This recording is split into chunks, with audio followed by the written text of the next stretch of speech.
पूर्णिया से सांसद पप्पू यादव हमारे साथ में बातचीत करने के लिए। पप्पू जी, राहुल गांधी ने एक ट्वीट किया है जिसमें उन्होंने जेनजी का जिक्र किया है, कहा है कि ये संविधान को बचाएंगे, ये तमाम चीज़ें। और बीजेपी कह रही है कि इससे युवाओं को भड़का रहे हैं राहुल गांधी। जीएनजी का क्या आपका सब, जीएनजी से क्या मतलब आपका? युवा। वही तो मैं कह रहा हूँ। तो इसमें आप हमको बताइए ना, जो नए उम्र के लड़के हैं, जो जीना चाहते हैं, जिनका अधिकार है, जो नौकरी चाहते हैं, जो रोज़गार चाहते हैं, जो इकोनॉमी चाहते हैं, जो अपने लाइफ को एक अच्छे सेटल होने देखना चाहते हैं, तो उनके लिए आज बेसिक सवाल क्या है? इकोनॉमी,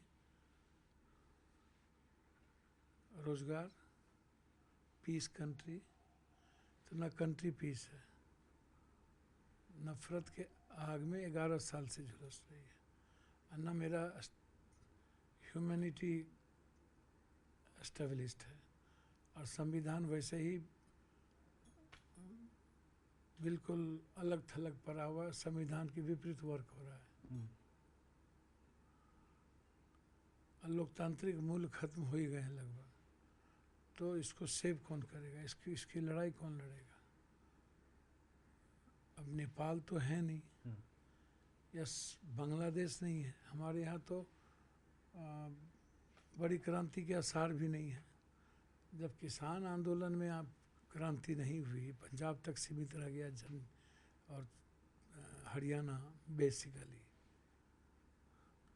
जब इतनी बड़ी बड़ी घटना मणिपुर की घटती है, जीएसटी के मुद्दों को लेके होती है, टैरिफ वाला इतना बड़ा मुद्दा, देश हमारा आईटी नौकरी जा रहा है, यूपीएससी बीपीएससी एसएससी के मुद्दों पर हम सड़क पर नहीं आते हैं, बीपीएससी वाले अलग हो जाते हैं, एसएससी वाले अलग हो जाते हैं। जब हमारी नौकरी और हमारी ज़िंदगी तबाह हो तब भी हम नहीं आ पाते हैं। तो आपको क्या लगता है, मौन सपोर्ट राहुल गांधी को करेंगे, लेकिन सड़क पर आने की बारी आएगी तो वो नहीं आएंगे। बेसिकली हमारे कंट्री में धर्म को अलग तरीके से देखने लगे लोग, जाति को अलग तरीके से देखने लगे। तो धर्म और जाति के बीच में हमारा यूथ लगभग फंस गया है, और जो रेस्ट है वो अर्थ के रूप में, इकोनॉमिकल रूप में फंस गया। तो क्रांति होगी इस कंट्री में, सोशल मीडिया की क्रांति हो जाएगी। अन्ना हजारे आए ठग लिए, कोई आए अरविंद ठग लिए, लेकिन उसके बाद क्या हुआ? अच्छा, दिल्ली थी तो बेसिकली आप लड़ लिए, वॉशिंग पाउडर निर्मा चश्मा गोला गायब। अब बीजेपी करे भड़का रही, किसको भड़का रही? भड़काते तो आप हैं, हिंदू मुसलमान के सवाल पर, अन्य मुद्दों के सवाल पर, भगवान के सवाल पर। और हम लोग तो, जो विपक्ष है, वो किस्मत के भरोसे हम लोग जीने लगे हैं, भाग के कारण, कर्म पर। जब तक हम कर्म पर नहीं देखेंगे, इनसे लड़ने से कुछ नहीं होगा। इसलिए बीजेपी तो यूथ के सबसे बड़े दुश्मन है। नौकरी पेशा गायब, रोजगार गायब, सपने गायब, उम्मीदें गायब, विश्वास गायब। तो सबसे बड़ा दुश्मन है 11 सालों के अंदर बीजेपी। एक सवाल और है जिसको लेकर अभी बवाल भी मचा हुआ है। सैम पित्रोदा जो कांग्रेस के ओवरसीज़ के हैं, उन्होंने एक कहा है कि पाकिस्तान में घर जैसा माहौल मुझे लगता है। देखिए, एक बात समझिए, इसमें बवाल की क्या बात है?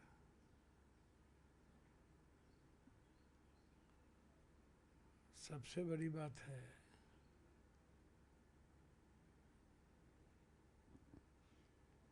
कि हमारे सैनिक को सबसे अत्यधिक जिस पाकिस्तानी खूनी हाथों ने मारा,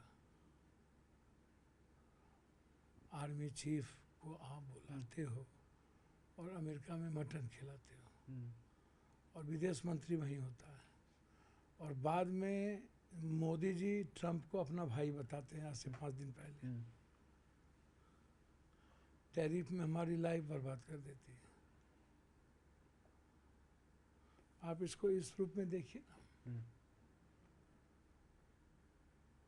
पाकिस्तान से मरम्मत किसने किया? इंदिरा गांधी जी ने तो पाकिस्तान के साथ कोई मरम्मत नहीं किया। हम अपने स्वामित्व और स्वाभिमान के लिए हमने बांग्लादेश बना दिया। नफरत की कोई गुंजाइश थी? उन्होंने कंपेयर किया होगा कि हिंदुस्तान से ज़्यादा सुकून पाकिस्तान में मिलता है। तो मुझे तो नहीं लगता पाकिस्तान इंटरनल अपने ही झगड़ों में इतना परेशान है कि जीने के लिए उनके पास कोई रास्ते नहीं। हालात इतने ख़राब हैं। पाकिस्तानी लोग अच्छे बुरे आप कह सकते हैं, पाकिस्तानी सिस्टम को तो इस जन्म में अच्छे बुरे अच्छा नहीं कह सकते हम।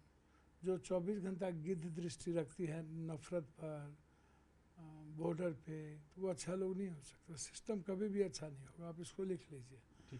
इसलिए यदि पितृदा कोई बात, संदर्भ क्या है मैं नहीं जानता हूँ, संदर्भ समझ के ही कोई बात होगी। लेकिन आज भी मैं बता दूँ, इस हिंदुस्तान के वजीर में कभी बात होगी तो इंदिरा गांधी, नेहरू जी, राजीव जी, कांग्रेस के जो भी लोग हैं वो कभी भी चाइना के और पाकिस्तान के पक्ष में नहीं रहे। और आज हमारा देश चाइना और पाकिस्तान के भी आंतरिक समझौते को स्वीकार कर लिया है। ठीक, शुक्रिया हमसे बात करने के लिए। कैमरामैन जयपाल रावत के साथ रवि सिंह, दिल्ली, न्यूज़ 18 इंडिया।